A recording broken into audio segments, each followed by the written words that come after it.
माबोरै बियो खिन्थाजाया ये बड़ी अच्छी बात कही आप Wow! Very dangerous! गाखांबाय आदाया लोगोफोर बावखुंग्रि लोगोफोर जों बावखुंग्रि थांनो नागिरदों ओरैहाय कुसुगावनिफ्राय दतमा जानानै डाइरेक्ट क'क्राझार ओंखारलांगोन जों कुसुगाव माखासे मानसि थिखोगोन दै लोगोफोर कुसुगावनिफ्राय दतमा जानानै थांसिगोन एसे हायोनमोनसो Kamu 2 लाख जागोन नामा? हा 2 लाख bisa खालामनो? औ ओइ हाखराव दखायसो क'क्राझारनि सालबागान सहैबाय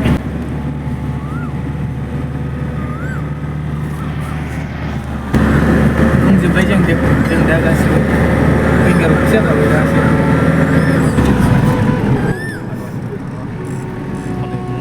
बांद्राय गोजान गैला मुगा एम्फौआ हनै मुगा एम्फौ खालाम बेयावसो दिहुनो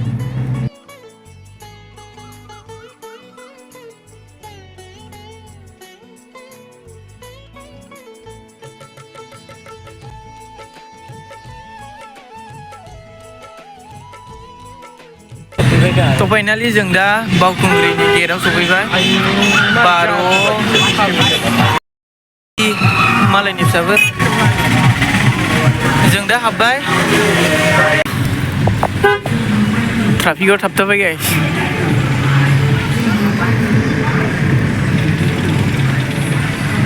तो लोगोफोर जों दायो थाबायबाय बेसेबांबा गोजाननिफ्रायनो गारिखौ एकदम फार्स्टआवनो दोनखाबायलै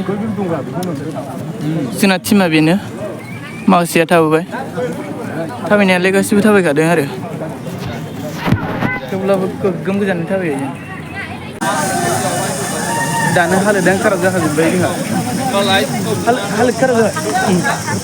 गैला मारै गाखोबावनांगौ खुलुमबायना बेयाव माबोरै बियो खिन्थाजाया बैनिफ्रायनो नामा खोनाजाया दाबनो हाजोखौनो मोनखायाखै एबार मोननो नागिरदों आयौ दानो हालोद खाराब जाजोबखाबाय लोगोफ्राबो खाराब जाखाबाय हालोदा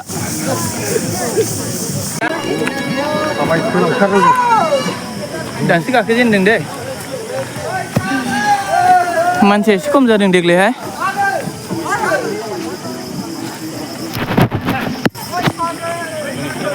गैयालै मानसि देग्लाय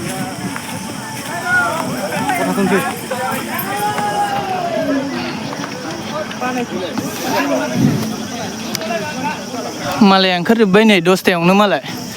जोंहा दासो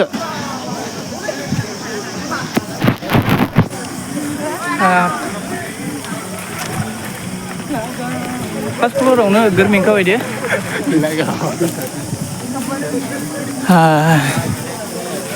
सोरबा हलायबांगौलै बेयाव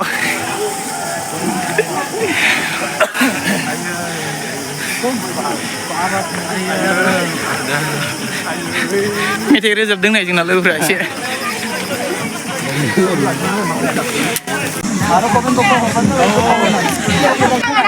मिथिबाय गरसे आदा जेम्स होबाय जोंनो आदा जेम्स हाय आदा जेम्स हाय आदा जेम्स हाय आदा जेम्स गाखांबाय आदाया दे जों गाखोसै आदा औ जाबायना नै सफैबाय नालाय केमेरा खेबनाया जाबाय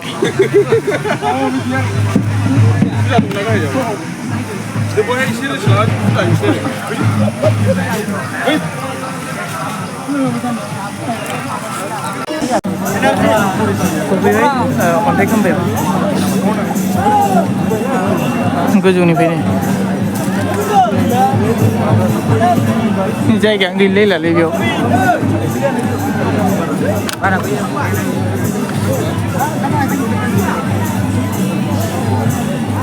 गैला नै ब्लक जाजोब्बाय बायबानो हामजोबलै दालाङा बावनांगौ नंगौनि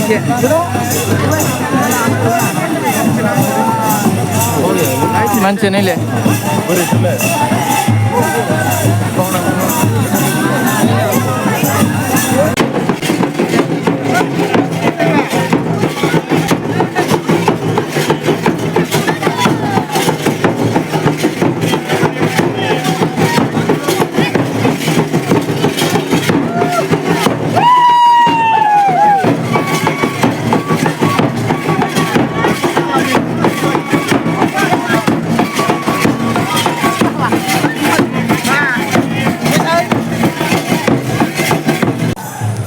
जाय हक लोगोफोर बावना गुदुं नायबावनोसै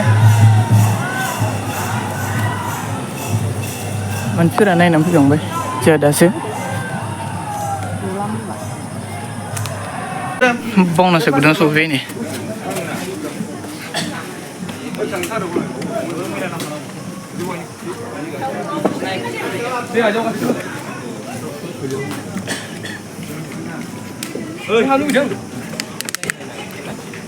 Hablang boleh, hablang juga. लोगोफोर जों बावना नाहरनि आरो फैबाय बावना गुदुङाव होथिजोब्बायलै होथिगारलै आं कुइसन नागिर होथिजोब्बायलै गाइस आंनाव फानि र' होमबाबो बोरो आंबो नांगौनो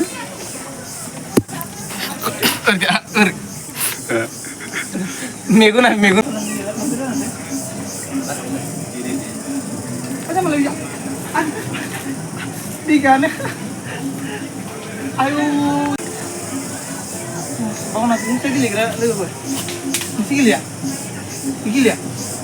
tadi थांनो ओंखारबाय जे जों न'आव गैला जोब्बाय ना अब्ला दिनैनि ब्लगा बेखिनियाव जोब्बाय लोगो मोनबावगोन दे उननि गोदान ब्लगाव